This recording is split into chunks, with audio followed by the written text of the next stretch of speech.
Los oídos están activos constantemente. Captan las ondas sonoras y las transforman en información que el cerebro es capaz de interpretar, como por ejemplo, la música y el habla. El sonido es una onda de presión que puede vibrar tanto rápida como lentamente. El sonido entra en el oído y se canaliza a través del conducto auditivo hasta alcanzar la membrana timpánica. Cuando la membrana timpánica comienza a vibrar, pone en movimiento la cadena osicular del oído medio. La cadena osicular está compuesta por el martillo, el yunque y el estribo. Las vibraciones del sonido se transmiten a través de la cadena osicular hacia el oído interno. En el oído interno, la cóclea desempeña un papel fundamental. Es aquí donde la energía mecánica del sonido se transforma en complejas señales eléctricas que más tarde se transmiten al cerebro. En términos simples, la cóclea es un tubo en forma de espiral lleno de fluido. Las células sensoriales, también llamadas células ciliadas, cubren por completo toda la extensión de la cóclea. Estas células ciliadas poseen distintos grados de sensibilidad para la detención de los diferentes tonos o frecuencias. Esto permite al oído percibir todo el espectro de sonidos. La transformación de las vibraciones mecánicas en pulsos eléctricos es un proceso complejo, resultado del movimiento de las células ciliadas en la cóclea. Las células ciliadas están dispuestas como las teclas de un piano a lo largo de toda la extensión de la cóclea. Las células ciliadas, localizadas en la base o región inferior de la cóclea, son responsables de las altas frecuencias, mientras que las células ciliadas del ápex son responsables de las bajas frecuencias.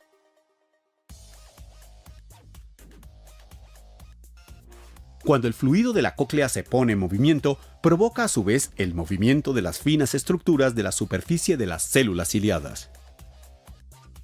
Estos movimientos causan diferencias de tensión que producen señales eléctricas que se transmiten a través del nervio auditivo hasta llegar al cerebro. El córtex auditivo cerebral interpreta esta información como sonido, por ejemplo, como música o como habla. Toda esta sucesión de eventos, incluyendo los distintos pasos que convierten las ondas sonoras del medio ambiente en información que el cerebro es capaz de interpretar, suceden tan rápidamente que las personas pueden oír el sonido al instante y de manera continua. Las altas frecuencias producen sonidos más agudos y las bajas frecuencias sonidos más graves. Dependiendo de los sonidos que captemos, se usarán de una u otra forma los pequeños músculos del oído y los circuitos nerviosos asociados. Se crean nuevas redes neuronales que con la repetición se fortalecen para reconocer ese rango sonoro en específico. El habla consiste en una combinación de sonidos de alta y baja frecuencia. Cada idioma tiene un rango sonoro diferente, es decir, vibra en frecuencias sonoras distintas. Por ejemplo, el idioma inglés utiliza frecuencias que van de 2000 a 12000 Hz. El español, aquellas que van de 100 a 500 Hz y de 1600 a 3000 Hz. Y el alemán oscila entre un rango que va de 100 a 3000 Hz. Es el oído el que controla la voz, el que influye sobre el pensamiento y las estructuras del lenguaje, involucrando todo el sistema nervioso. Nuestros oídos al nacer están abiertos a todas las frecuencias del lenguaje. Sin embargo, con el tiempo el oído solo sincroniza las frecuencias comunes del medio lingüístico que lo rodea, es decir, la lengua materna. El español, por ejemplo, estimulará una parte del oído y un grupo de células ciliadas, y dejará sin movimiento otro grupo. Estas enviarán el impulso eléctrico hasta las neuronas que se adaptan para reconocer y reproducir este rango sonoro a través de la voz, fortaleciéndose, a su vez, el aparato fonador, que es el conjunto de órganos que intervienen en la producción de sonidos. Esto quiere decir que la voz solo reproduce los sonidos que puede captar el oído. Nuestro oído se acostumbra primero y luego se especializa en nuestro idioma materno, a sus tonos, sonidos, ritmo y melodía. Esto es lo que nos permite desarrollar la habilidad de apropiar el idioma, de decodificar y codificar, de captar el mensaje y poder emitirlo. Pero esta especialización implica dejar de lado la destreza de distinguir los sonidos que no pertenecen a nuestro idioma, ya que solo hablamos bien un idioma si lo escuchamos bien. es decir, cuando podemos analizar los sonidos y reconocer el ritmo de la melodía lingüística.